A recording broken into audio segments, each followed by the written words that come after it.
Hello everyone, स्वागत है आप सभी का एल क्लासेस पे। मैं राजेंद्र सिंह आपका हार्दिक स्वागत करता हूं। और आज जो हमने करंट अफेयर्स की सीरीज चालू करी है उसमें अगला वीडियो लेके मैं आपके सामने हाजिर हुआ हूं। अक्टूबर पूरे महीने करंट अफेयर्स हम बना चुके हैं, कंप्लीट कर दिया है उसको पिछले 2 वीडियो के अंदर। आपने अगर नहीं देखा है तो वहाँ से जाके देख सकते हैं, वीडियो सेक्शन के अंदर वो वीडियो आपको मिल जाएगा। आज जो हम क्लास स्टार्ट कर रहे हैं वो है नवंबर के करंट अफेयर्स की। तो चलिए स्टार्ट करते हैं और देखते हैं क्या क्या इंटरेस्टिंग से क्वेश्चन हैं आपके एग्जाम के लिए। बहुत ज़्यादा इंपॉर्टेंट है, नवंबर दिसंबर का बहुत ज़्यादा इंपॉर्टेंट है। क्योंकि हुआ क्या है कि दिसंबर के अंदर सरकार का कार्यकाल था उसका 1 साल पूरा हो गया है। तो जब 1 साल पूरा हुआ तो सरकार ने बहुत सारी घोषणाएं करी हैं। तो आप नवंबर और दिसंबर का करंट अफेयर्स थोड़ा ढंग से पढ़ना, क्योंकि इसके अंदर बहुत सारी पॉलिसीज़, बहुत सारी नीतियां सरकार ने जारी करी है, वो इसके अंदर आपको पढ़ने को मिलेगी। और उसके अलावा जो जो नई नई योजनाएं चालू करी है उसके बारे में बात करेंगे।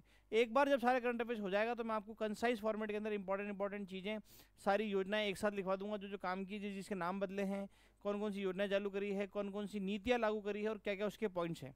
ठीक है, तो आप बने रहिए वीडियो के अंदर और अपन अब जो है नवंबर करंट अफेयर स्टार्ट करते हैं।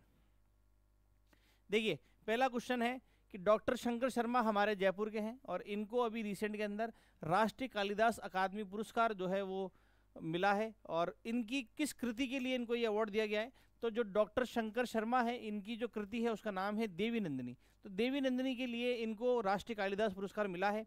पिछली क्लास के अंदर मैंने आपको बताया था साहित्य अकेडमी अवार्ड इंपॉर्टेंट है। साहित्य अकेडमी अवार्ड आप ये ध्यान रखना, राजस्थानी भाषा के बहुत इंपॉर्टेंट है। साहित्य अकादमी अवार्ड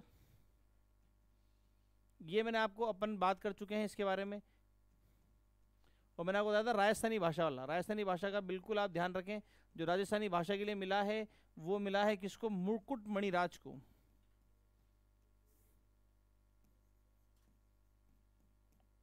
वो मिला है मुकुट मणिराज को। किताब का नाम था इनका गांव और अम्मा। गांव और अम्मा, गांव और अम्मा के लिए मिला है। फिर मैंने आपको बताया था कि राजस्थानी भाषा का बाल साहित्य का पुरस्कार किसको मिला है? तो बाल साहित्य का पुरस्कार मिला है प्रहलाद सिंह झोरड़ा को।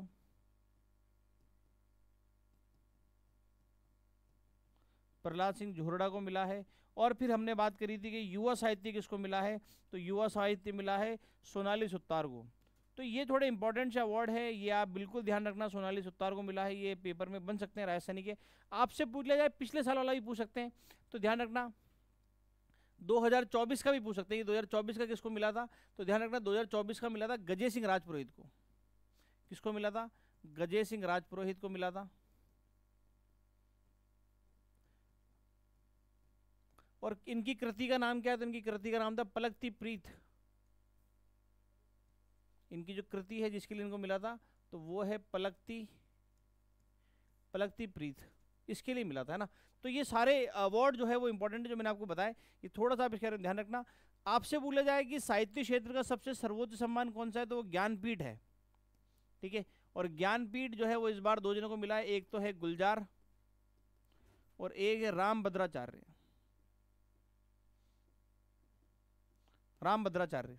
ठीक है, ये 2 जने हैं जिनको इस बार का ज्ञानपीठ पुरस्कार मिला है। और ये ध्यान रखना शंकर शर्मा जिनको का राष्ट्रीय कालिदास पुरस्कार मिला है, किसके लिए मिला? तो देवी नंदिनी इनकी कृति है। उसके बाद में राजस्थान की पहली महिला लाख आर्टिस्ट, और ये क्या करती है कि जो लाख की चूड़ियाँ होती है उनको पिघला के और वो लाख से मूर्तियाँ बनाती है ना। तो लाख आर्टिस्ट है इनको, जिनका नाम है द्रौपदी। और हाल ही में इनको कला क्षेत्र में कौन सा अवार्ड पुरस्कार दिया गया है? तो ध्यान रखना भूपेन हजारिका अवार्ड दिया गया है। ठीक है, भूपेन हजारिका अवार्ड जो है वो दिया गया है। और राजस्थान की पहली महिला लाख आर्टिस्ट है जो लाख की चूड़ियों को पिघला के और उससे मूर्तियों को निर्माण करती है। अवार्ड कौन सा मिला है? भूपेन हजारिका। किसको मिला है? तो द्रौपदी इनका नाम है। कौन है ये? तो लाख की आर्टिस्ट है, राजस्थान की पहली महिला। ठीक है, तो ये वाली बात भी ध्यान रखना। उसके बाद में अगला है 6वीं राजस्थान राष्ट्रीय टेबल टेनिस प्रतियोगिता हुई है 2024 की। और इसमें राजस्थान के जो हमारे खिलाड़ी है जिनका नाम है आरना साहनी, और इन्होंने जो है कौन सा पदक जीता है? तो स्वर्ण पदक जीता है। ठीक है, कौन सा पदक जीता है? तो राष्ट्रीय टेबल टेनिस प्रतियोगिता के अंदर आरना साहनी ने कौन सा पदक जीता है? तो ये जीता है टेबल टेनिस के अंदर स्वर्ण पदक जीता है। ठीक है, उसके बाद में राजस्थान का पहला ग्रीन एनर्जी। देखो ग्रीन एनर्जी, जब भी ध्यान, आप मेरी बात समझना इस चीज़ को, जब भी वर्ड आएगा ग्रीन, तो ग्रीन का मतलब आप हरा मत समझना, है ना। ग्रीन का मतलब है कि हम जो भी चीज़ बना रहे हैं, है ना, कुछ भी चीज़ हम जिस भी चीज़ का हम निर्माण कर रहे हैं उसके अंदर हमने जो जैविक ईंधन है यानी जो फॉसिल फ्यूल है उसका यूज़ नहीं करा है ना। जो जैविक ईंधन है जैविक ईंधन तो बायोफ्यूल हो गए, मतलब ईंधन का प्रयोग नहीं करा है, फॉसिल फ्यूल का प्रयोग नहीं करा है, ठीक है।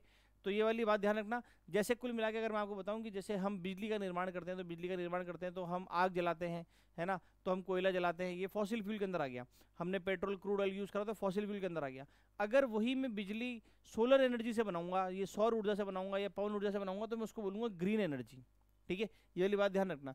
तो कहीं भी आप जैसे कई बार आप ऐसा वर्ड पढ़ोगे ग्रीन अमोनिया, तो ग्रीन अमोनिया का मतलब ये नहीं है कि अमोनिया हरी कलर की है, इसका मतलब ये है कि वो अमोनिया का जो निर्माण करा है, उस निर्माण के अंदर किसी भी प्रकार का ईंधन जो है हमने यूज नहीं करा है, हमने सारी एनर्जी ग्रीन एनर्जी यूज करी है ना। यानी हमने जो है नेचुरल रिसोर्सेज जो है उनको हमने खराब नहीं करा है, और हमने ग्रीन एनर्जी का यूज करके वो अमोनिया बनाई है, इसलिए उसको ग्रीन अमोनिया बोलते हैं, है ना। तो ये बात ध्यान रखना। तो राजस्थान का पहला ग्रीन एनर्जी पार्क जो है वो कहाँ स्थापित करा जा रहा है, तो ये करा जा रहा है अशोक उद्यान जोधपुर के अंदर, ठीक है। कहाँ पे करा जा रहा है, तो अशोक उद्यान जोधपुर के अंदर करा जा रहा है।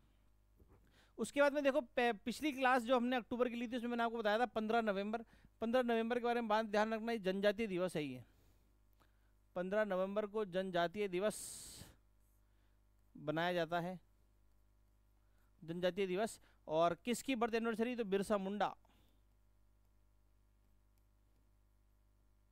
बिरसा मुंडा जो है इनकी बर्थ एनिवर्सरी पर जनजातीय दिवस मनाते हैं 15 नवंबर को। और 15 नवंबर को मैंने आपको बताया था कि धरती आबा जनजातीय ग्राम उत्कर्ष अभियान जो है ये लॉन्च करा है। और मैंने आपको बताया था कहाँ से लॉन्च करा है, तो ध्यान रखना हजारीबाग, ये भी अपन बात कर चुके थे, हजारीबाग झारखंड में है, यहाँ से सरकार ने लॉन्च करा है। और मैंने आपको बताया था कि जो पीवीटीजी वाला जो एरिया है, यानी जो ट्राइबल ग्रुप जो है जितने भी है ना, उनके जो संस्थागत जो उनका विकास है वो करना है, उनके क्षेत्र के अंदर रोडे प्रॉपर हो, उनके क्षेत्र के अंदर बिजली प्रॉपर पहुंचे, है ना, टॉयलेट्स प्रॉपर बने हो, उसके लिए। तो जनजातीय क्षेत्रों में विकास को बढ़ावा देना, ये इसका जो है मेन उद्देश्य है। पिछली क्लास के अंदर हमने इसको ढंग से डिस्क्राइब भी करा था। मैंने आपको दो योजना बताई थी, एक तो ये बताई थी और एक मैंने बताया था कि प्रधानमंत्री जनमन योजना, जनमन योजना भी लॉन्च करी थी। जनमन का मतलब है जनजातीय महान्याय अभियान, जनजाति महान्याय अभियान, है ना। तो ये जो है इसका मतलब हो गया जनजातीय क्षेत्रों में विकास को बढ़ावा देना। उसके बाद में 13 नवंबर को राजस्थान की 7 विधानसभा सीटों पर उपचुनाव हुए, ध्यान रखना उपचुनाव की बात कर रहे हैं, उपचुनाव हुए। होता क्या है कि कई बार ऐसा होता है कि या तो कोई विधायक है वो सांसद बन गया है, या विधायक की मृत्यु हो गई तो उसका पद खाली हो जाता है। तो उसका पद खाली होता है तो क्या होता है कि चुनाव कराए जाते हैं, उसको बोलते हैं उपचुनाव। अभी हमारे यहाँ पे उपचुनाव हुए 7 सीटों के अंदर, इसमें से एक महिला जीती है, ये भी बात ध्यान रखना। और राजस्थान के अंदर कितनी सीटें हैं विधानसभा के अंदर, 200, 200 के अंदर से महिलाएं कितनी हो गई है, तो 21 महिलाएं हो गई है, 21 महिला हो गई है। अब इसके अंदर जो कैबिनेट है, तो आपसे पूछा जाएगी भाई कैबिनेट के अंदर कितनी महिलाएं हैं, तो 2 महिलाएं हैं। कौन कौन है, तो एक तो है आपके दिया कुमारी और एक है मंजू बागमार, ये 2 महिलाएं हैं, ठीक है। तो ये वाली बात भी ध्यान रखना। अब बात आ रही है कि विधानसभा सीटों के ऊपर जो औसतन कितने प्रतिशत का चुनाव हुआ, तो वो थे 69.72% जो है वो चुनाव की दर थी। इतने प्रतिशत जो है वो मतदान हुआ है 7 उपचुनाव के अंदर, जो 7 सीटों पर उपचुनाव हुए। उसके बाद में पंच गौरव, पंच गौरव जो है वो कार्यक्रम सरकार ने लॉन्च करा है, सरकार के 5 साल सॉरी सरकार के 1 साल होने पे। कहा नाम क्या है, पंच गौरव, यानी 5 चीजें हैं। 5 चीजें क्या है, तो एक है एक जिला एक उपज, दूसरा है एक जिला एक वानस्पतिक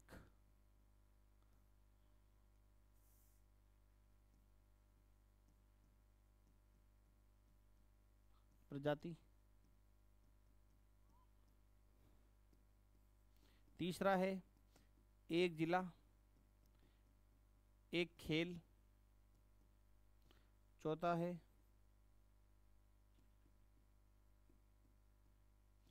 एक जिला एक उत्पाद,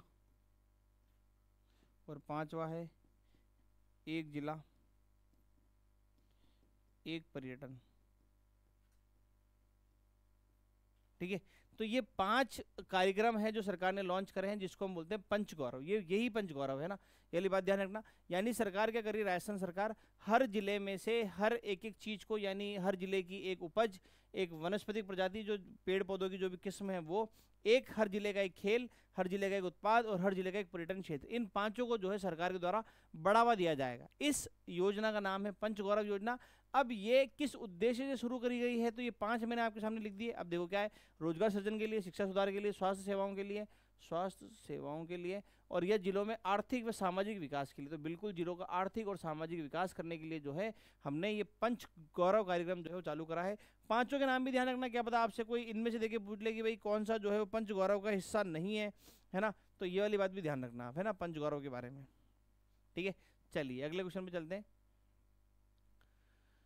नरेंद्र मोदी जी ने 13 नवंबर 2024 को राजस्थान के भारतीय जन औषधि केंद्र, देखो भारतीय जन औषधि केंद्र क्या होता है तो मैं आपको बताता हूँ कि भारत सरकार क्या करती है, जैसे अगर मैं आपको एग्जांपल दूं, जैसे डॉक्टर है, डॉक्टर आपको क्या करता है, मेडिसिन लिखता है।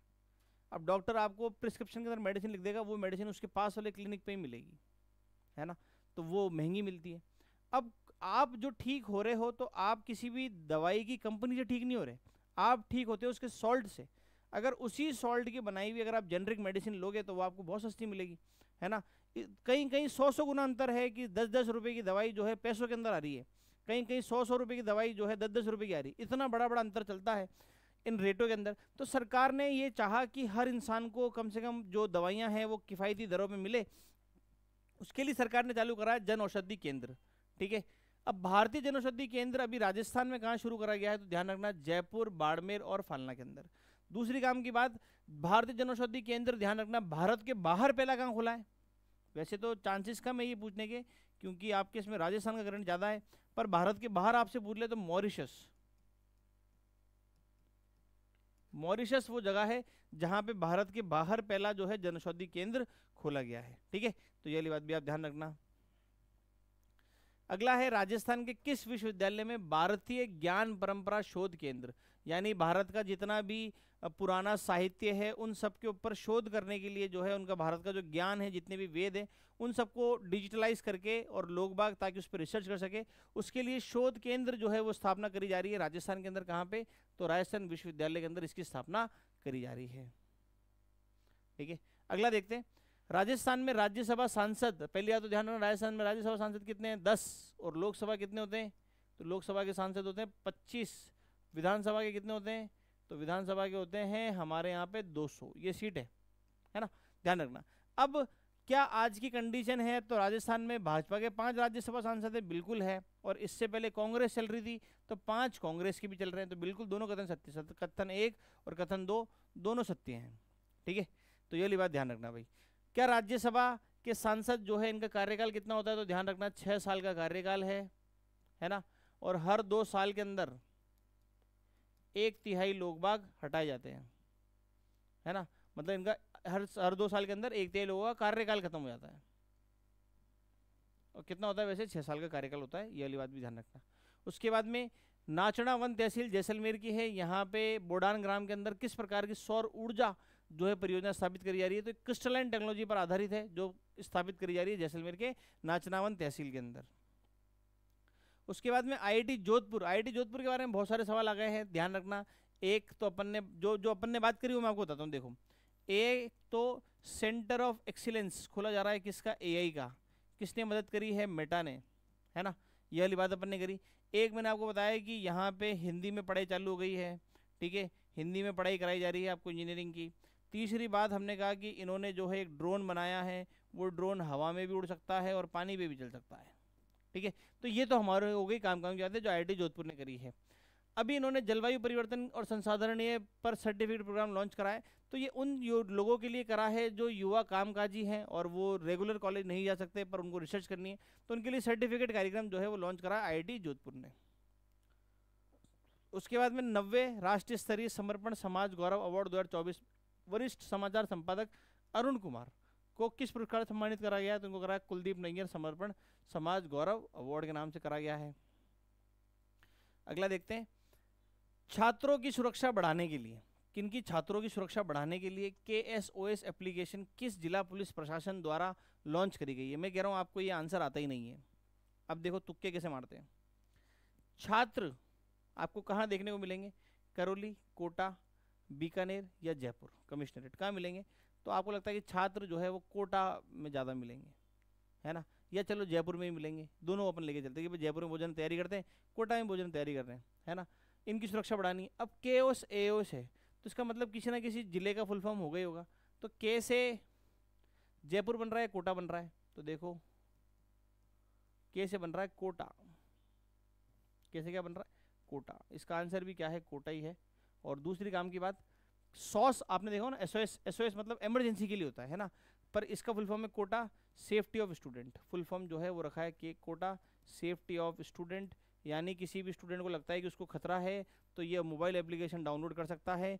इसके अंदर पैनिक बटन है, जैसे आप वो पैनिक बटन प्रेस करोगे आपकी लाइव लोकेशन जो है नियरेस्ट पुलिस स्टेशन के अंदर शेयर कर दी जाएगी और हाथों हाथ कुछ ही समय के अंदर पुलिस आपके पास में होगी और आपकी सुरक्षा जो है वो करी जाएगी। तो इसके लिए छात्रों की सुरक्षा बढ़ाने के लिए KSOS एप्लीकेशन किस जिला पुलिस प्रशासन ने लॉन्च करी है? तो ये लॉन्च करी है कोटा पुलिस प्रशासन ने। उसके बाद में निक्षय, निक्षय का मतलब होता है TB, ट्यूबरक्लोसिस। निक्षय पोषण योजना संबंधित क्या है? तो राजस्थान सरकार ने TB से पीड़ित मरीजों के लिए पोषण सहायता को 500 से बढ़ा के कितना कर दिया है? 1000 कर दिया है। बिल्कुल कर दिया है। और ये सहायता केवल उन्हीं मरीजों को मिलेगी जो निक्षय पोर्टल पर रजिस्टर्ड है, बिल्कुल रजिस्टर्ड है, उन्हीं को मिलेगी। यानी कथन 1 और 2 जो है वो दोनों सही है। उसके बाद में ध्यान रखना, और मैं आपको बताता हूँ कि TB को खत्म कब तक करने का टारगेट है भारत सरकार का? तो भारत सरकार का टारगेट है 2025, ठीक है। उसके अलावा मलेरिया, है ना, और हाथी पाँव जो आपने सुना होगा ना, फ्लेंटिस फ्लेरेसिस जो होता है हाथी पाँव, ये कब के टारगेट है? तो 2030 के टारगेट है। ये 2030 तक भारत को खत्म करने। मलेरिया और हाथी पाँव वाली जो बीमारी 2030 तक खत्म करनी है, TB हमको 2025 से खत्म करना है। इसलिए आप देखना, क्योंकि हमारा 2025 वाला साल पास में आने लग गया है, तो भारत सरकार आपको TB के प्रोग्राम बहुत ज़्यादा चलाती हुई दिखेगी, जिसके अंदर वो TB खत्म करना चाह रहे हैं, है ना। तो ये भी उसी को लेके है, तो ये वाली बात भी आप ध्यान रखना। उसके बाद में ये इंपॉर्टेंट है, जयपुर जिले के दादियापट्टी गांव में PPR रोग जो है इसके बचाव के लिए टीकाकरण कार्यक्रम शुभारंभ हुआ। PPR रोग किस जानवर के मुख्य रूप में पाया जाता है? तो ये पाया जाता है बकरी और भेड़ के अंदर, ठीक है। किसमें पाया जाता है? बकरी और भेड़ के अंदर। ये शायद अभी पशु परिचर के अंदर पूछा भी था ये सवाल, ठीक है। उसके बाद में राजस्थान स्कूल शिक्षा परिषद द्वारा किस कोष के लिए नवीन एजेंसी का गठन किया गया है? तो जो राजस्थान स्कूल शिक्षा परिषद है, इन्होंने अभी रिसेंट में एक नवीन एजेंसी का गठन करा है और वो है मुख्यमंत्री विद्यादान कोष। तो जो भी विद्या के संबंधित जो भी दान पुण्य करेंगे उनके लिए जो है बनाया गया है विद्यादान कोष, मुख्यमंत्री विद्यादान कोष, ठीक है। उसके बाद में जयपुर की पूनम सपेरा हाल ही में कौन सी प्रतियोगिता में गोल्ड मेडल जीता है? तो इन्होंने जीता 25वीं अखिल भारतीय पुलिस बैंड प्रतियोगिता के अंदर, ठीक है। किसमें जीता है? अखिल भारतीय पुलिस बैंड के अंदर। उसके बाद में देखो, अभी हर जिले के जो है लगभग जो हमारे यहाँ पे सांस्कृतिक रूप से महत्वपूर्ण जिले हैं, उन जिलों की जो है अभी रिसेंट के अंदर उनका महोत्सव मनाया जाता है। जैसे पिछली क्लास के अंदर अपन ने मारवाड़ महोत्सव के बारे में बात करी थी, मरु महोत्सव के बारे में बात करी थी, हमने बूंदी महोत्सव के बारे में बात करी थी। तो वैसा ही है, राजसमंद के अंदर कुंभलगढ़ दुर्ग में 1 से लेकर 3 दिसंबर तक कुंभलगढ़ महोत्सव का आयोजन करा गया है, बिल्कुल करा गया है। उसके बाद बूंदी के बारे में अपने पढ़ा था कि 18 से 20 नवंबर तक बूंदी महोत्सव का आयोजित किया गया है। तो बिल्कुल यहाँ पे भी हमारे कथन 1 और कथन 2 दोनों सही है, ठीक है। तो ये वाली बात भी आप ध्यान रखना। उसके बाद में देखो एक और, अलवर जिले में 25-27 नवंबर तक मत्स्य महोत्सव मनाया गया। मत्स्य ध्यान रखना, अभी अलवर जो है पुराने टाइम के अंदर अलवर जिला जो है ये मत्स्य जनपद का भाग था, है ना। अलवर जो है ये मत्स्य जनपद का भाग था। उसके अलावा आप पढ़ेंगे कि जब अलवर का एकीकरण करा गया तो मत्स्य संघ जो है वो बनाया गया था। तो मत्स्य महोत्सव जो है वो अलवर जिले के अंदर बनाया गया। उसके बाद में झालावाड़ के अंदर चंद्रभागा पशु मेले का आयोजन करा गया। चंद्रभागा पशु मेला कब लगता है? तो ध्यान रखना, कार्तिक की पूर्णिमा को लगता है। कार्तिक की पूर्णिमा को बड़े बड़े मेले बताऊं कौन कौन से लगते हैं? देखो, एक तो पुष्कर मेला लगता है, पुष्कर का मेला है, चंद्रभागा मेला है, उसके अलावा बीकानेर का कुलायत मेला भी है। कुलायत मेला बीकानेर का है। ये सारे मेले जो है वो कब लगते हैं? कार्तिक की पूर्णिमा को। कार्तिक की पूर्णिमा कब आती है? तो होली के 15 दिन बाद, दिवाली के 15 दिन बाद जो है वो कार्तिक की पूर्णिमा आती है। तो झालावाड़ के चंद्रभागा नदी के किनारे झालरापाटन जगह है, वहाँ पे चंद्रभागा पशु मेला जो है वो आयोजन करा गया। और इसका मतलब ये दोनों कथन जो है वो सही है। ठीक है, दोनों कथन जो है वो सही है। उसके बाद में देखो, ये अपन ने बात करी थी कि प्रधानमंत्री नरेंद्र मोदी ने गाय के गोबर से बायोगैस बनाने के लिए किस स्थान पर सीबीजी यानी कंप्रेस्ड बायोगैस प्लांट जो है वो लॉन्च करा है। मैंने आपको बताया था कि अगर आप आपके गोवर्धन, एक हमने योजना के बारे में बात करी थी, मैंने आपको गोवर्धन योजना के बारे में बताया था कि अगर आप गोबर और इस तरीके से एनिमल वेस्ट से अगर आप प्लांट लगाते हैं तो सरकार आपको प्लांट का 50% तक या फिर आपको जो है वो 10,000 रुपये तक आपको दे देगी। तो वही चीज़ है कि पहला कंप्रेस्ड बायोगैस का उद्घाटन जो है वो कहाँ करा गया है, पथमेड़ा सांचौर के अंदर। ठीक है, पथमेड़ा सांचौर, और पथमेड़ा सांचौर में लगाया किसने है, तो ये लगाया है HPCL ने। पथमेड़ा के अंदर जो प्लांट लगा है ये किसके द्वारा स्थापित करा गया है, तो ये करा गया है HPCL यानी हिंदुस्तान पेट्रोलियम कॉर्पोरेशन लिमिटेड। ध्यान रखना एक और बात कि राजस्थान की जो रिफाइनरी है वो रिफाइनरी भी किसकी है, तो HPCL की है। ठीक है, वो रिफाइनरी भी किसकी है, तो वो भी HPCL की है। उसके बाद में देखो, अब मैं आपको बताता हूँ इसके अंदर डायरेक्ट न्यूज़ अपन बात करते हैं, कई बार आप इसके अंदर कंफ्यूज हो सकते हो। अभी आपने अगर ऑनलाइन एग्जाम दिए है ना, जैसे अगर आप SSC बैंकिंग के भी आप एग्जाम दोगे तो वो कंप्यूटर बेस्ड होंगे, है ना। पर राजस्थान सरकार के आप पेपर देते हो तो राजस्थान सरकार के अंदर पेपर जो है वो जनरली ऑफलाइन हो रहे हैं, अभी कंप्यूटर बेस्ड हुए नहीं है। पर आने वाले टाइम के अंदर सरकार चाह रही है कि भाई हम कंप्यूटर बेस्ड कर दें। अब कंप्यूटर बेस करने के लिए क्या है कि कंप्यूटर के लिए पूरी आपको एक लेबोरेटरी बनानी पड़ेगी, पूरी कंप्यूटर की लैब बनानी पड़ेगी। जैसे अगर आपने पेपर दिए SSC बैंकिंग रेलवे के, तो आपका सेंटर एक किसी लैब के अंदर आया होगा जिसमें कंप्यूटर की लैब होगी, हर फ्लोर के ऊपर कई सारे कंप्यूटर लगे होंगे। ठीक है, पर राजस्थान के अंदर जनसंख्या बहुत ज़्यादा है पेपर देने वालों की, तो सरकार चाह रही है कि हम एग्ज़ाम दिलवाएं ऑनलाइन, पर टैबलेट का फॉर्म हो। अगर टैबलेट के ऊपर जो टैबलेट समझ गए ना, मोबाइल का बड़ा रूप, तो टैबलेट के ऊपर अगर हम पेपर दिलवा सकें सेंटर में बिठा के, तो उससे होगा क्या कि हमको पूरा सिस्टम नहीं लेना पड़ेगा, हम केवल टैबलेट के बेसिस पे हम पेपर दे सकते हैं। एक बड़ा सारा टैबलेट हो जिसमें वो वहीं पर टच करके और वो जो है आंसर अपना सबमिट कर दे। तो उसको लेके एक परीक्षण करा जा रहा है, उस परीक्षण का नाम है, जिसका नाम है ऑपरेशन गोडावण। ठीक है, काई के लिए है, तो टैबलेट आधारित परीक्षा प्रणाली को जो है लागू करने के लिए है। अभी इसके अंदर सरकार ने क्या करा है, तो इसके अंदर सरकार ने IIT रुड़की, बिट्स पिलानी, इन सबको बुलाया, यहाँ के जो एथिकल हैकर है उनको बुलाया कि भाई तुम इसके अंदर खामियां ढूंढो, है ना, कि कैसे आप इस सिस्टम को हैक कर सकते हो, ताकि सरकार इसको अगर लागू करे तो एक बड़े ही स्ट्रॉन्ग पॉइंट ऑफ व्यू से इसको लागू करा जाए। तो उसके लिए सरकार अभी जो ट्राई कर रही है, जो आपका RSMSSB जो बोर्ड है हमारा, स्टाफ सिलेक्शन बोर्ड, राज्य कर्मचारी आयोग, तो ये इन्होंने जो है अभी ऑपरेशन गोडावण इसको अंदर लॉन्च करा है इसी के अंदर। उसके बाद में डॉक्टर अमित मेहरा किस देश में आयोजित वर्ल्ड इन्वेस्टमेंट कॉन्फ्रेंस, ये भी बात ध्यान रखना कि वर्ल्ड इन्वेस्टमेंट कॉन्फ्रेंस कहाँ हुई है, तो सऊदी अरब के अंदर। बहुत इंपॉर्टेंट सी बात है, सेंटर के करंट अफेयर के अंदर तो बहुत इंपॉर्टेंट सी बात है ना, मीटिंगें थोड़ी ज़्यादा पूछते हैं। तो अभी वर्ल्ड इन्वेस्टमेंट कॉन्फ्रेंस जो है वो कहाँ हुई है, तो वो हुई है अभी सऊदी अरब में। और भारत में किसने भाग लिया है, भारत को किसने रिप्रेजेंट करा है, तो अमित मेहरा ने इसको रिप्रेजेंट करा है। उसके बाद में कौशल विकास एवं उद्यमशीलता मंत्रालय जो है, इन्होंने कौशल भारत मिशन के तहत राजस्थान में किस तकनीक में उत्कृष्टता केंद्र की स्थापना की योजना बनाई है, तो ये बनाए रहे हैं AI के अंदर, VR के अंदर और MR के अंदर, mix reality, AI, virtual reality और कृत्रिम बुद्धिमत्ता। इसके ऊपर अभी रिसेंट के अंदर राजस्थान सरकार ने एक पॉलिसी यानी एक नीति भी लॉन्च करी है ना। तो राजस्थान के अंदर 9 नीतियां हैं, 9 नीतियां जो लॉन्च करी है वो मैं 9 नीतियों की क्लास एक सेपरेट ले लूँगा, जिसमें मैं आपको जैसे पर्यटन नीति लॉन्च करी है हमने, खनिज नीति जो है वो लॉन्च करी है, एक ये वाली ऑडियो विजुअल ग्राफिक्स वाली एक नीति जो है वो लॉन्च करी है। तो राजस्थान की जो 9 नीतियां हैं वो ले लूँगा ताकि मैं आपका वो टॉपिक भी कंप्लीट हो जाए। उसके बाद में देखो, ये भी अपन बात कर रहे थे कि कौशल भारत मिशन जिसके बारे में अपन बात कर रहे हैं ना अभी, AI, VR और MR के बीच में, तो उसके तहत मिक्स रियलिटी में उत्कृष्टता केंद्रों की स्थापना किन किन स्थानों पर करी जाएगी, तो हमारा राजस्थान भी है इसके अंदर। कहाँ कहाँ है, हैदराबाद, बेंगलोर, जोधपुर, हमारा राजस्थान में ध्यान रखना जोधपुर, और जोधपुर के अंदर भी कहाँ, तो IIT जोधपुर के अंदर ही कर रहे हैं इसकी। उसके बाद में अभी जब हमारे नवंबर के अंदर गया है एक बहुत बड़ा सावा जिसको हम बोलते हैं देवउठनी ग्यारस, और देवउठनी ग्यारस में बहुत सारी शादियाँ होती हैं, तो बहुत सारी शादियाँ होती है, तो उस समय बहुत सारे बाल विवाह भी राजस्थान के अंदर होते हैं। और उन बाल विवाह की रोकथाम रोकने के लिए राजस्थान पुलिस द्वारा एक ऑपरेशन चालू करा गया, इसका नाम था ऑपरेशन लाडली। ठीक है, कौन सा था, ऑपरेशन लाडली। उसके बाद में सुप्रीम कोर्ट ने कहा है कि भाई राजस्थान में बाल विवाह पर कंप्लीट रोक हम कब तक लगा देंगे, 2030 तक। मलेरिया भी हम खत्म कर देंगे 2030 तक, हाथी पाँव भी खत्म कर देंगे 2030 तक, और TB खत्म कर देंगे 2025 तक। ठीक है, ये वाली बात ध्यान रखना। और TB के अंदर जो रोगी हैं उनको पोषण के रूप में 500 रुपये से बढ़ा के कितने कर दिए, 1000। और वो किसको मिलेंगे, तो जो निक्षय पोर्टल पर रजिस्टर्ड होगा उन्हीं को मिलेंगे। उसके बाद में नीति आयोग द्वारा किए गए जल उत्सव कार्यक्रम में राजस्थान के किस जिले का चयन जो है वो किया गया है? तो वो करा गया है हनुमानगढ़ के अंदर सांगरिया ब्लॉक, इसका चयन करा गया है ना। सबसे पहले आप बात ध्यान रखें नीति आयोग की।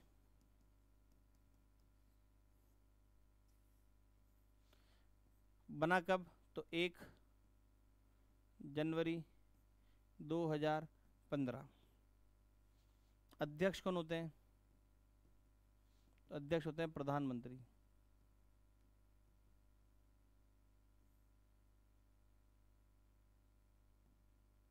उपाध्यक्ष कौन है? उपाध्यक्ष का नाम है सुमन के बेरी। और सीईओ यानी मुख्य कार्यकारी अध्यक्ष कौन है? तो वो है BVR सुब्रमण्यम। BVR सुब्रमण्यम, ये नीति आयोग के बारे में पूरी जानकारी है। अब इन्होंने जो है अभी रिसेंट के अंदर जल उत्सव कार्यक्रम के अंदर किसको चुना है? तो इन्होंने चुना है हनुमानगढ़, जिसका सांगरिया ब्लॉक जो है वो इसको चुना गया है, ठीक है। और दूसरी काम की बात ध्यान रखना, जैसे 5 सितंबर आता है, 5 सितंबर को आता है शिक्षक दिवस, 5 सितंबर को आता है शिक्षक दिवस, और शिक्षक दिवस के ऊपर जो है अवार्ड बांटे जाते हैं, ठीक है, अवार्ड बांटे जाते हैं। तो राजस्थान के 2 शिक्षक है जिनको अवार्ड मिला है, ये वाली बात भी ध्यान रखना। एक तो है बलजिंदर सिंह बरार,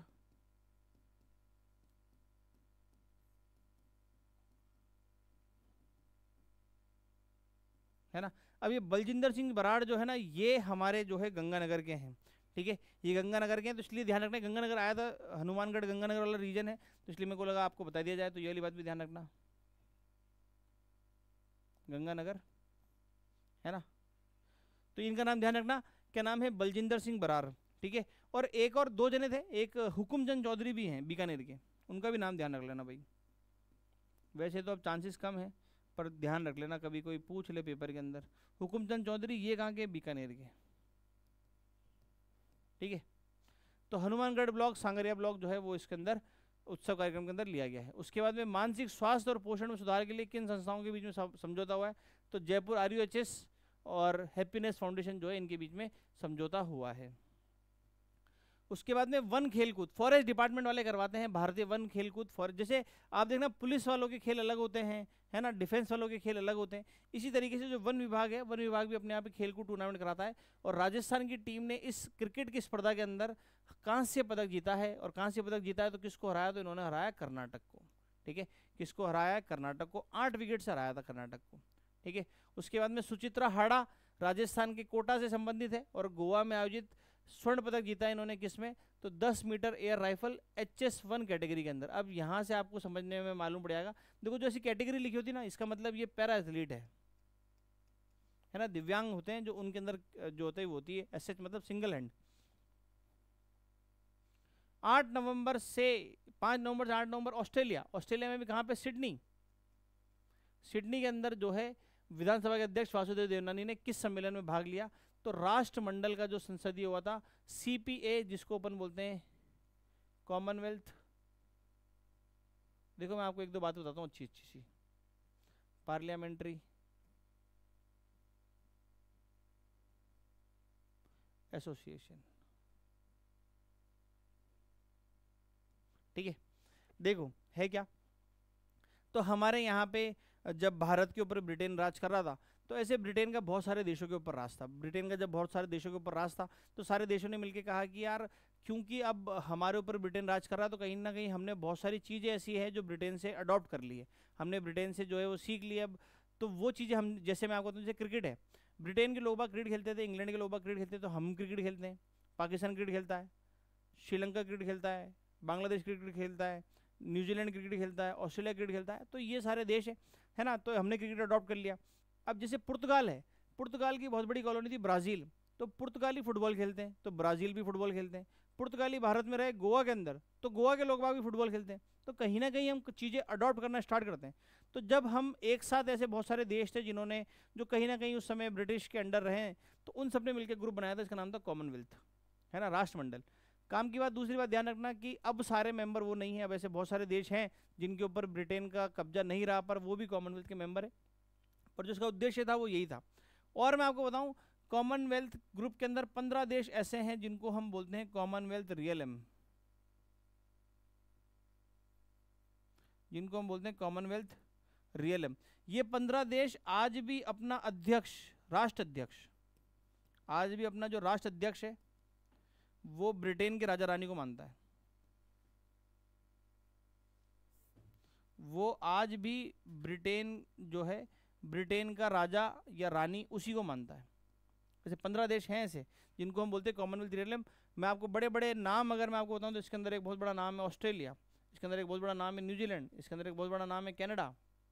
ये आज भी अपना राष्ट्र अध्यक्ष जो है वो किसको मानते हैं, तो ये मानते हैं कि ब्रिटेन का राजा रानी है हमारे, वो कॉमनवेल्थ रियलम बोलते हैं। तो इन्हीं कॉमनवेल्थ ग्रुप के जो देश है उनकी मीटिंग होती है, जो उनके यहाँ पे पार्लियामेंट्री एसोसिएशन है, उनके जो हेड है, जैसे हमारे यहाँ पे संसद है तो संसद के अध्यक्ष कौन है, तो वो हमारे यहाँ पे ओम बिरला है। ऐसे ही राजस्थान के अंदर विधानसभा के कौन है, तो वो है वासुदेव देवनानी। तो वासुदेव देवनानी ने भी इसके अंदर भाग लिया था, और ये कहाँ हुई थी, तो सिडनी के अंदर हुई थी, ऑस्ट्रेलिया के अंदर।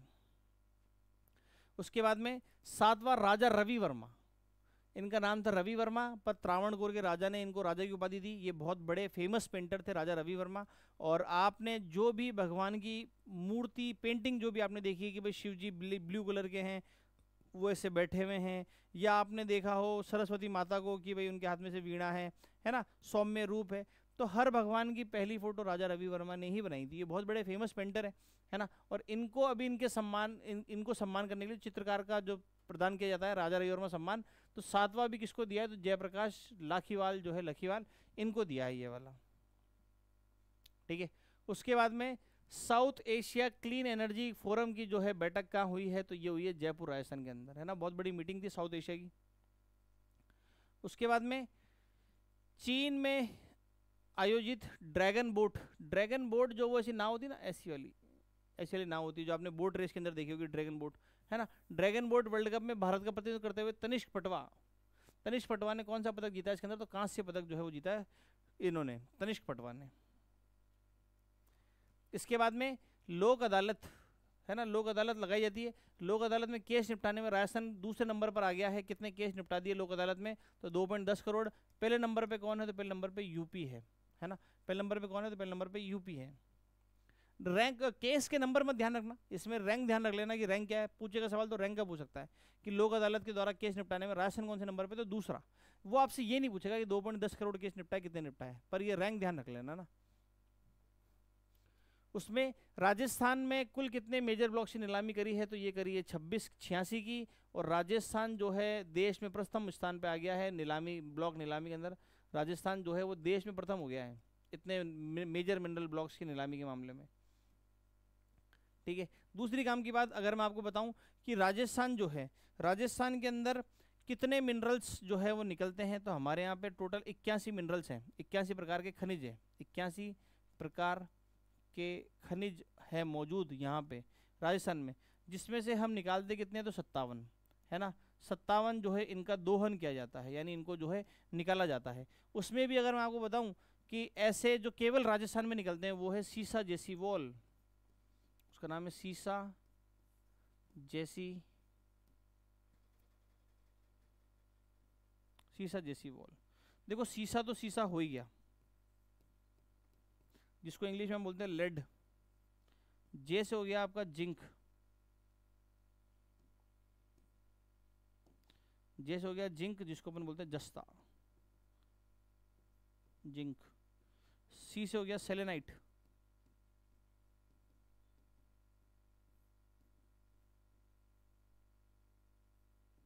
और वॉल से हो गया वॉल्सनाइट।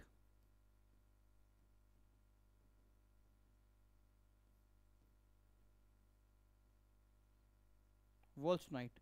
काम की बात यह है कि ये एकमात्र राजस्थान में निकलते हैं, उसके अलावा कहीं नहीं निकलते। ये जो खनिज मैंने आपके लिखे हैं ये केवल और केवल राजस्थान में निकलते और कहीं नहीं निकलते। सीसा जैसी वॉल ट्री के ध्यान रखना। 86 प्रकार के मिनरल ब्लॉक्स की भी हमने नीलामी करी है। उसके बाद में अगला है देश का पहला एग्रो इको टूरिज्म और इंटरनेशनल फ्लावर रिसर्च, है ना। फ्लावर, देखो फ्लावर रिसर्च सेंटर बनाएंगे तो फ्लावर रिसर्च सेंटर वहाँ बनाएंगे जहाँ 12 महीने पेड़ पौधे जो है वो हरे रहे, है ना। और 12 महीने पेड़ पौधे हरे कहाँ रहते हैं, तो क्या नाहरगढ़ में गर्मी के टाइम पे पेड़ पौधे खत्म हो जाते हैं? बिल्कुल हो जाते हैं। गोगुंदा में, यहाँ पे भी हो जाते हैं, झामर कोटड़ा में भी हो जाते हैं। माउंट आबू के अंदर हरियाली 12 महीने रहती है ना। तो आपसे ये भी पूछ लिया जाए कि रायसेन में जी कौन सी जगह जहाँ 12 महीने खिलने वाले पेड़ पौधे मिलते हैं, तो वो भी माउंट आबू ध्यान रखना है ना। तो फ्लावर रिसर्च सेंटर भी हमने कहा खोला माउंट आबू के अंदर। उसके बाद में राजस्थान ने पुलिस बल में महिलाओं के लिए कितने प्रतिशत का आरक्षण कर दिया? 33। इंपॉर्टेंट सी बात है, ध्यान रखना। और महिलाओं का जो पुलिस बल है ना, महिला टुकड़ी जो है, महिला टुकड़ी राजस्थान में जो है उसका नाम क्या है? हाड़ी रानी बटालियन। ये भी ध्यान रखना, हाड़ी रानी बटालियन, हाड़ी रानी बटालियन है ना। और ये अभी हाल ही में सुरक्षा करती है किसकी? तो ये करती है किशनगढ़ एयरपोर्ट की। किशनगढ़ एयरपोर्ट जो है उसकी सुरक्षा यही करती है। दूसरी काम की बात ध्यान रखना, किशनगढ़ एयरपोर्ट राजस्थान का पहला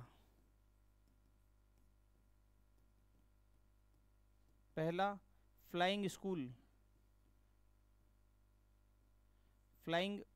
स्कूल यहीं खुला है। दूसरा कहाँ खुल रहा है? तो दूसरा खुल रहा है हमीरगढ़ के अंदर। हमीरगढ़ कहाँ है भाई? तो भीलवाड़ा के अंदर। ये बातें ध्यान रखना सारी है ना। 33% का जो है हम इनको इसके अंदर आरक्षण दे रहे हैं। उसके बाद में राजस्थान का छठा टाइगर रिजर्व बनाने की घोषणा कहाँ करी गई? ये तो मैं थोड़ा इसके अंदर डिटेल्स आपको बताता हूँ बातें, है ना। टाइगर रिजर्व के बारे में बात कर रहे हैं अपन, ध्यान रखना बात है ना। टाइगर रिजर्व के बारे में राजस्थान को फोकस में रख के बात करूंगा। हुआ क्या? 1 अप्रैल 1973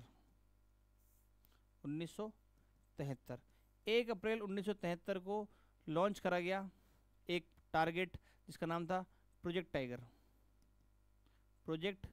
टाइगर लॉन्च करा गया। कब करा? तो 1 अप्रैल 1973 को। क्या इसका उद्देश्य था? तो इसका ये उद्देश्य था कि राजस्थान के अंदर हमें क्या करना है, तो इसकी टाइगर की जनसंख्या बढ़ानी है, ठीक है। तो उस समय प्रोजेक्ट टाइगर के जो हेड थे उनका नाम था कैलाश सांकला। क्या नाम था? कैलाश सांकला। राजस्थान के ही थे पर प्रोजेक्ट टाइगर के हेड थे कैलाश सांकला।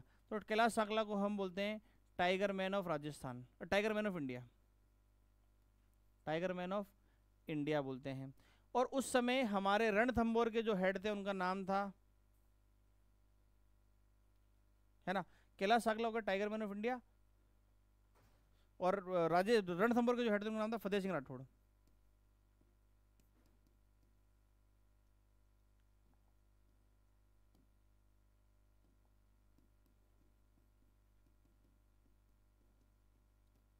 इनको बोलते हैं हम टाइगर मैन ऑफ राजस्थान।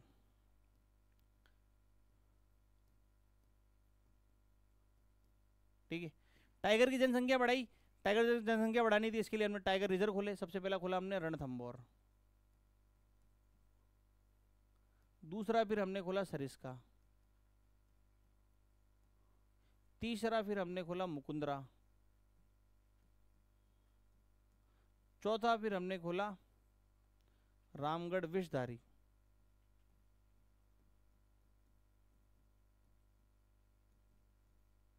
पांचवा फिर हमने खोला करौली धौलपुर,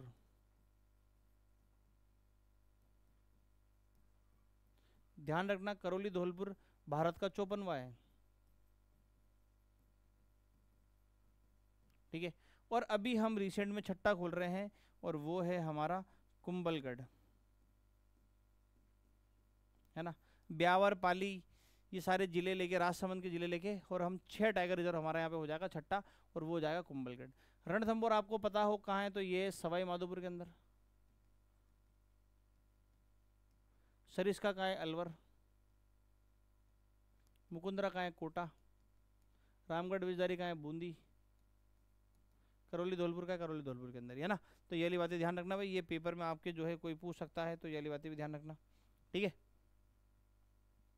चलिए अगले क्वेश्चन पे चलते हैं, और अगला क्वेश्चन है नेपाल के लुम्बिनी स्थित शब्द प्रतिमा बहुक्षेत्रीय सम्मान फाउंडेशन द्वारा किसे अंतरराष्ट्रीय हिंदी काव्य रत्न सम्मान जो है वो दिया जा रहा है। और ये किसको दिया जा रहा है? तो ये दिया जा रहा है डॉक्टर छाया शर्मा को दिया जा रहा है, ठीक है। किसको दिया जा रहा है? डॉक्टर छाया शर्मा को। उसके बाद में मिश्रौली, बहुत इंपॉर्टेंट, इसको स्टार्ट टिक कर लो, ये आएगा आपके पेपर के अंदर, ये पूछा जाएगा, बहुत इंपॉर्टेंट है। मिश्रौली गांव किस जिले में स्थित है जहां बेसाल्ट की लगभग बेसाल्ट रॉक्स जो है वो मिली है 6 करोड़ वर्ष पुरानी। और इसको क्या हो रहा है, इसको राजस्थान की जियो हेरिटेज साइट के रूप में जो है डेवलप करा जा रहा है। जियो हेरिटेज साइट के रूप में डेवलप करा था, बहुत इंपॉर्टेंट सी बात है। और ये कहाँ पर है, तो झालावाड़ के अंदर है, ध्यान रखना। 6 करोड़ साल पुरानी चट्टान मिली है हमको, उसको जियो हेरिटेज साइट के रूप में डेवलप कर रहे हैं। इंपॉर्टेंट टिक कर लेना, पेपर में आने वाला सवाल है ये वाला। उसके बाद में राज्य घरेलू उत्पाद, जिसको हम जीएसडीपी बोलते हैं, इसमें पर्यटन की प्रत्यक्ष और परोक्ष हिस्सेदारी कितनी है, तो ये है 5.6%, जिसको बढ़ा के हमको 8% तक लेके जानी है। ये अभी नई पर्यटन नीति के अंदर बताया है, तो इसको आप भले अभी याद रख लेना। बाकी अदरवाइज मैं इसको अभी जब मैं नीतियाँ पढ़ाऊंगा आपको 9, उसमें ये क्वेश्चन जरूर करवाऊंगा, सारी नीतियों के अंदर ये चीज़ें बता दूंगा मैं आपको। उसके बाद में राजस्थान की देखो, ये पॉलिसीज की बात करें ना, राजस्थान की सारी पॉलिसी हम एक जगह ले लेंगे। राजस्थान टेक्सटाइल एंड अपीयरल पॉलिसी 2024 का ड्राफ्ट जारी करा है। इसका उद्देश्य 2029 तक टेक्सटाइल सेक्टर में 1500 करोड़ का निवेश और 2 लाख नए रोजगार उत्पन्न करना। ठीक है, इसका निष्कर्ष क्या है, तो इसका निष्कर्ष है कि सरकार का मुख्य उद्देश्य कपड़ा उद्योग को प्रोत्साहन देकर राज्य की आर्थिक स्थिति मजबूत करना। मतलब दोनों चीजें सही है इसके अंदर, है ना। उसके बाद में केंद्रीय वित्त मंत्रालय ने 4 नवंबर 2024 को बिट्स पिलानी में हीरक जयंती के अवसर पर 60 रुपए का सिक्का जारी करा है। बिल्कुल करा है, 64 में हुई थी, 2024 में 60 वर्षगांठ, इसलिए तो बिल्कुल दोनों निष्कर्ष जो है वो इसके सही है और इसी वजह से इसको जारी करा है। ठीक है, उसके बाद में भोपाल में आयोजित इंडिया ओपन शूटिंग चैंपियनशिप है ना, ओपन शूटिंग चैंपियनशिप थी, और राजस्थान की किस खिलाड़ी ने इसके अंदर स्वर्ण पदक जीता है, तो वो है राजश्री राठौड़, इन्होंने जो है इसके अंदर स्वर्ण पदक जीता है। उसके बाद में राजस्थान का पहला एडवांस्ड मैकेनाइज्ड कचरा ट्रांसफर स्टेशन कहाँ पे खोला है, जो बिल्कुल रोबोटिक तरीके से काम कराएगा इसके अंदर। और मैकेनाइज्ड कचरा ट्रांसफर स्टेशन जो है वो कहाँ पे स्थापित करा जा रहा है, तो वो करा जा रहा है जम्वाय रामगढ़ जयपुर के अंदर, है ना। यहाँ पे जम्वाय माता का मंदिर भी है, जम्वाय माता का मंदिर भी है, ये ध्यान रखना। ठीक है, और जम्वाय माता जो है ये किसकी, तो कछवाह की कुलदेवी होती है, कछवाह की कुलदेवी है। ठीक है, और माता का मंदिर का निर्माण किसने करवाया था, तो वो भी मैं आपको बताता हूँ, तेजकरण, जिसको हम दूल्हे राय भी बोलते हैं, उन्होंने इस मंदिर का निर्माण करवाया था। ठीक है, राजस्थान सरकार द्वारा मुख्यमंत्री वरिष्ठ नागरिक तीर्थ यात्रा योजना का नाम बदल गया कर दिया, तो इसका नाम कर दिया पंडित दीनदयाल उपाध्याय वरिष्ठ नागरिक तीर्थ यात्रा है। इसके अंदर कितने लोगों को तीर्थ यात्रा कराई जाएगी, मुफ्त है, मुफ्त यात्रा। कितने लोगों को कराएंगे, तो इसमें कराएंगे लोगों को टोटल 20,000 लोगों को कराएंगे, जिसमें 15,000 लोग बाग जो होंगे उनको कराएंगे ट्रेन के माध्यम से, और 5,000 लोग बाग जो होंगे इनको कराई जाएगी हवाई यात्रा। हवाई यात्रा कैसे, जैसे पशुपतिनाथ लेके जाना है तो पशुपतिनाथ उनको जो है बाय एयर लेके जाएंगे, और जैसे 4 धाम की यात्राएं और वो सब है तो वो ट्रेन के माध्यम से कराएंगे। 20,000 लोगों को टोटल कराएंगे, फ्री ऑफ कॉस्ट होगी, ये 60 साल से ऊपर के लोगों के लिए। नाम चेंज करके कर दिया पंडित दीनदयाल उपाध्याय वरिष्ठ नागरिक तीर्थ यात्रा योजना। उसके बाद में सरकार ने ऊंट पालन को बढ़ावा देने के लिए अभी कितने की सहायता राशि जो है वो कर दी है, तो ये कर दी है, पहले 10,000 थी, इसको बढ़ा के 20,000 कर दी है। ठीक है, अब 20,000 के अंदर क्या है, तो 10,000 तो आपको जन्म पे मिल जाएंगे, 10,000 मिल जाएंगे जन्म पे, और 10,000 मिल जाएंगे जब वो ऊंट का बच्चा 1 साल का हो जाएगा, 1 साल का होने पर। ठीक है, उसके अलावा ऊंट अनुसंधान केंद्र आपसे पूछ ले,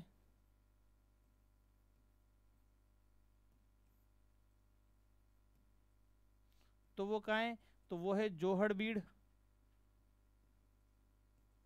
बीकानेर के अंदर। आपसे पूछ ले कि ऊंटनी के दूध के उत्पाद कहाँ बिक रहे हैं, तो वो बिक रहे हैं चूरू के अंदर, है ना। तो ये बात भी ध्यान रखना भाई, ऊंट पालन से संबंधित बातें हैं, ताकि ऊंट का पालन जो है बढ़ाया जा सके, उसके लिए सारी चीज़ें जो है वो करी जा रही है। ठीक है, तो इतना ही पढ़ते हैं अपन आज। हमारा जो पार्ट 1 है वो कंप्लीट हो गया है। अगले पार्ट के अंदर, पार्ट 2 के अंदर में रिमेनिंग जो क्वेश्चन हैं इसके नवंबर के, वो मैं करा दूंगा, और नवंबर का करंट अफेयर जो है वो अपना कंप्लीट हो जाएगा। ठीक है, उम्मीद करता हूँ क्लास आपको अच्छी लगी होगी। अगर अच्छी लगी है तो नीचे कमेंट बॉक्स के अंदर बताएं, कोई समस्या है आपकी तो वो भी बताएं, अगर अमल करने योग्य होगा तो उस पर बिल्कुल अमल करा जाएगा। ठीक है, और मिलेंगे आपसे अगली क्लास के अंदर, तब तक के लिए जय हिंद, जय भारत।